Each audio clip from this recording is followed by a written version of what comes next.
Donut's damaged cell didn't explode. It just became half a battery. And honestly, that may be the first truly ugly result in this entire saga. Because this one is being framed like a safety story. A, look, even damaged, it doesn't go thermal story. A graceful failure story. And maybe, narrowly, there is some truth in that.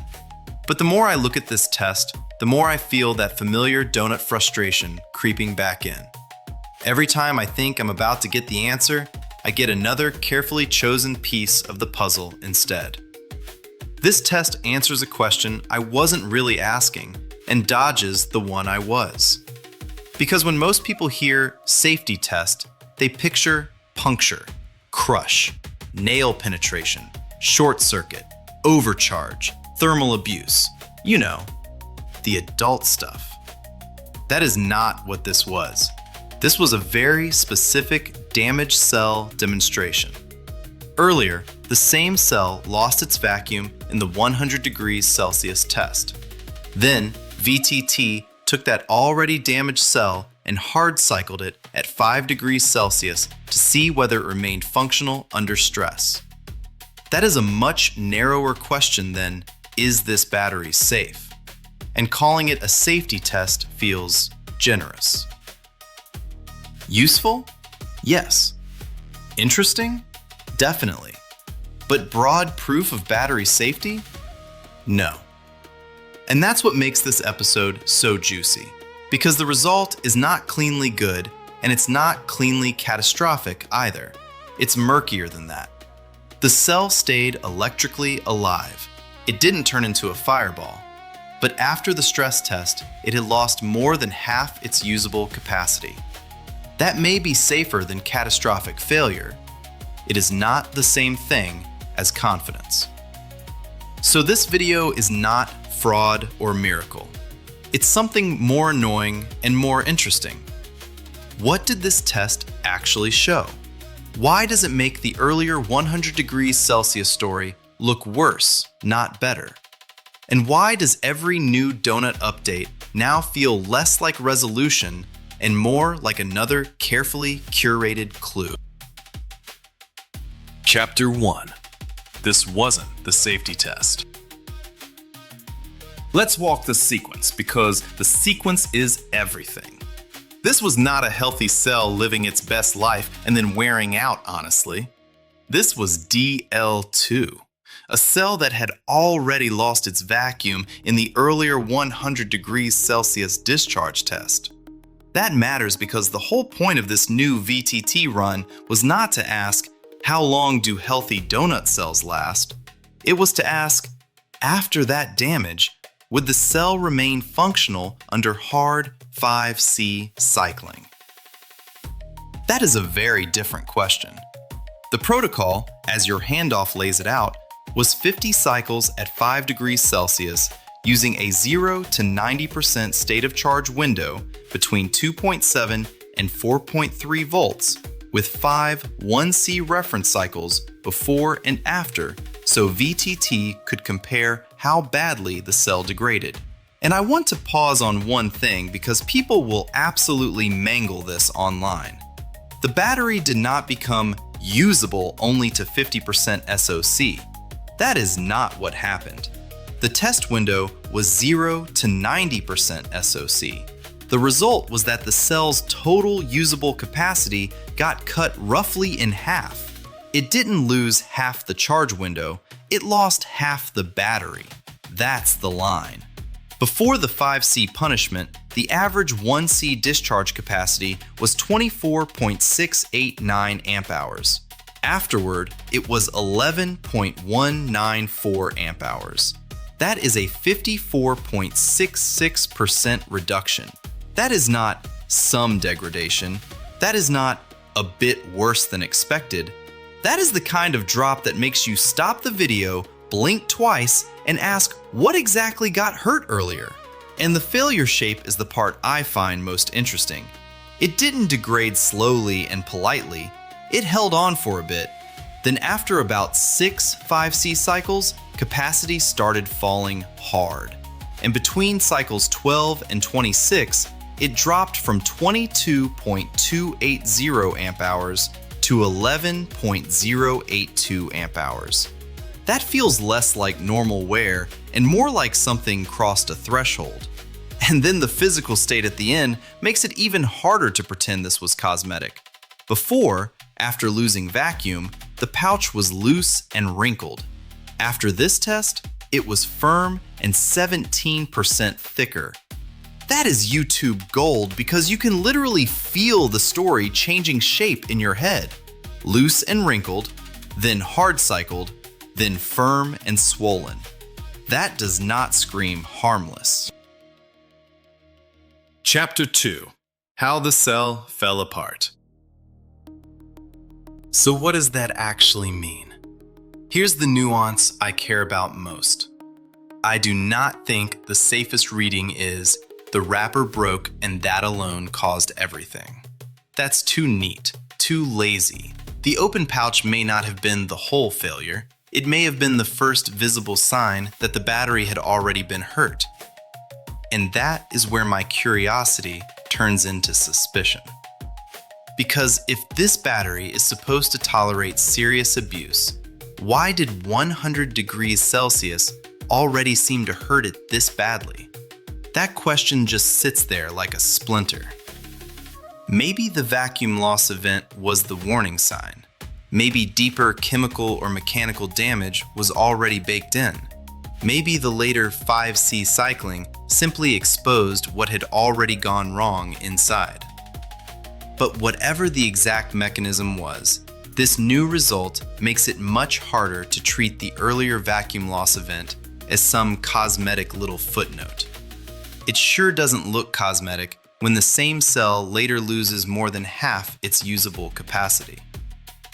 Now, to be fair, there is a pro-donut reading here, and it goes like this. This was never meant to be a healthy cell cycle life test. It was a damaged cell survivability question. On that narrow question, the answer is yes. The cell remained electrically functional, and the report does not describe obvious thermal runaway in this scenario. That is a real point. If the company wants to say, even after damage, the thing degraded ugly instead of exploding dramatically, that's not an insane claim. But here's my problem with stopping there.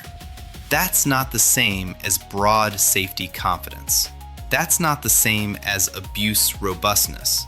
And it is definitely not the same thing as making the earlier hype feel sturdier. The skeptical framing is uglier, and I think it deserves airtime. Okay, but once damaged, its high-rate life looks awful. That doesn't prove healthy donut cells are bad. I'm not saying the whole battery is fake.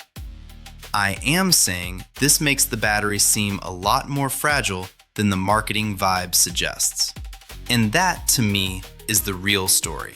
Not, it didn't explode. More like, after damage, hard cycling seems to wreck it. Chapter 3: What the damage actually means. And this is where the broader donut pattern starts to annoy me. Not because the tests are fake, because they're real enough to matter.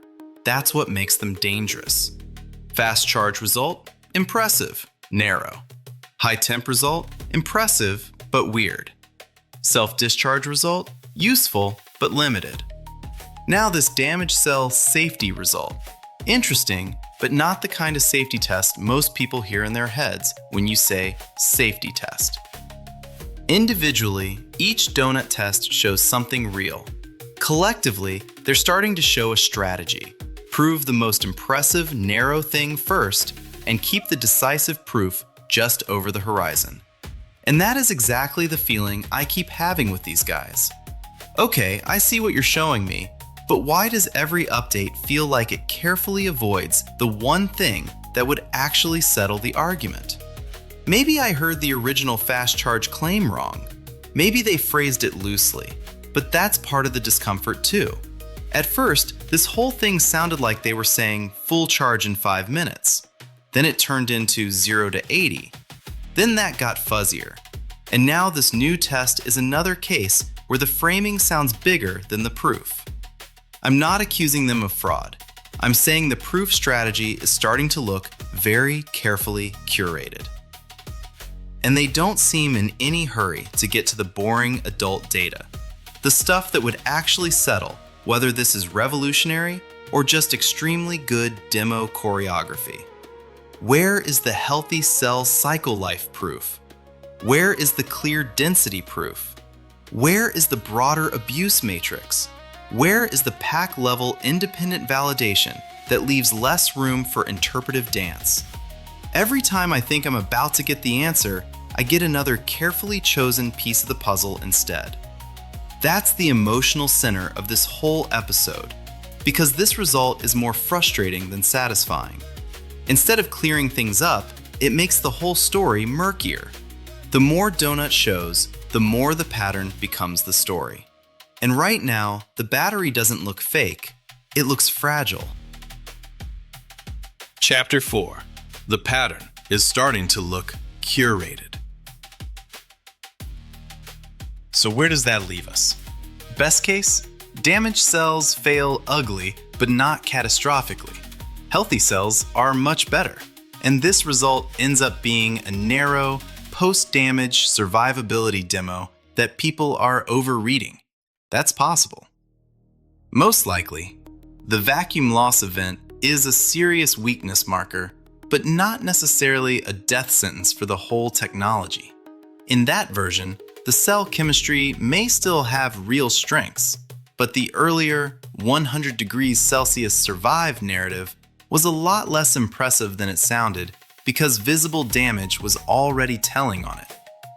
Worst case, this is the first real clue that once these cells are hurt, their durability falls apart fast, and the big revolutionary claims keep staying out of frame because the boring adult data would be much less magical than the rollout. And that's why this result matters. Not because it kills the donut story, it doesn't. It makes the story less magical. This new result doesn't prove the battery is fake. It proves something more interesting. Once this cell was damaged, hard cycling exposed a weakness that the earlier hype had not prepared you for. And that is why every new donut update now feels less like resolution and more like another carefully chosen clue. 3 takeaways. First, this was a test on a damaged cell, not a healthy cell cycle life report. Second, the damaged cell stayed electrically alive, but performance fell off a cliff. Third, the biggest story is not it didn't explode. It's that after damage, hard cycling seems to wreck it. So no, I'm not ready to call the whole thing a fraud. And no, I'm definitely not ready to call this a broad safety win either. What I am ready to say is simpler. Calling this a safety verdict feels generous. Treating the earlier vacuum loss event as harmless feels even more generous. And until Donut starts showing the boring adult data, I'm going to keep reading every new release the same way. Real enough to matter, narrow enough to frustrate, and incomplete enough to keep the argument alive.